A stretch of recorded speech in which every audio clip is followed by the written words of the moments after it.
Good morning. Maganda ba ang gising ng mga katulad kong laging puyat? Ay naku, busangot na naman ang hinday kasi walang maayos na tulog. Katatapos ko lang dyan maligo, mag-dry naman muna tayo ng buhok kasi laging pagtitimpla ng kape yung pambungad ko baka maumay kayo. Joke lang. Yun nga, as usual, si Lola kagabi natanggal na yung kanyang NGT. Nga lang, sa dami ng mga sakit-sakit niya sa katawan, kailangan ko talagang i-massage every part ng katawan niya kahit natutulog na sana ako, hindi pwede. At sumabay pa itong aking ngipin. Hindi ko alam kung yung ngipin ko ang masakit or yung gums ko kasi ay naku, pagising ko kanina umaga medyo swollen siya at medyo masakit. Eto nga pala yung mga gamot ng aking alaga, yan.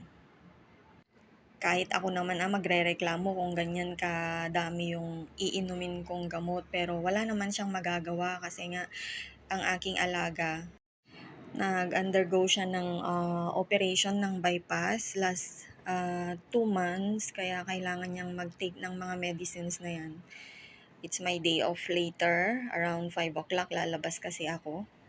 Kaya today, i-fill out ko yung mga walang laman na ganyan. Lalagyanan ng gamot niya. Sino-sort out ko na para sa ganun every time na painumin ko siya every day. Hindi na kailangan na magkalkal-kalkal sa mga gamot-gamot na yan kung anong oras, 'di ba? Sa mga katulad kong may mga pasyente na maraming gamot, ganyan, mas madali na lang, 'di ba? Every day naka-separate na talaga yung per day na iinumin nila. 'Di ba? Para pangmadalian na lang na inumin nila pagka tapos kumain or ah, before kumain. Kagabi kasi tinanggal ko na yung NGT niya. Kasi yung NGT niya, dun lahat yung milk, gamot, tubig. So ngayon, kailangan na niyang praktisin na kumain gamit ang kanyang bunganga. But soft diet lang muna. Yung unti-unti, ganyan, dahan-dahan, hindi yung pabigla-bigla kasi baka mamaya ma-choke siya o baka kung ano pang mangyari sa kanya. This morning, kumain siya ng oatmeal, hindi siya watery, yung katamtaman lang.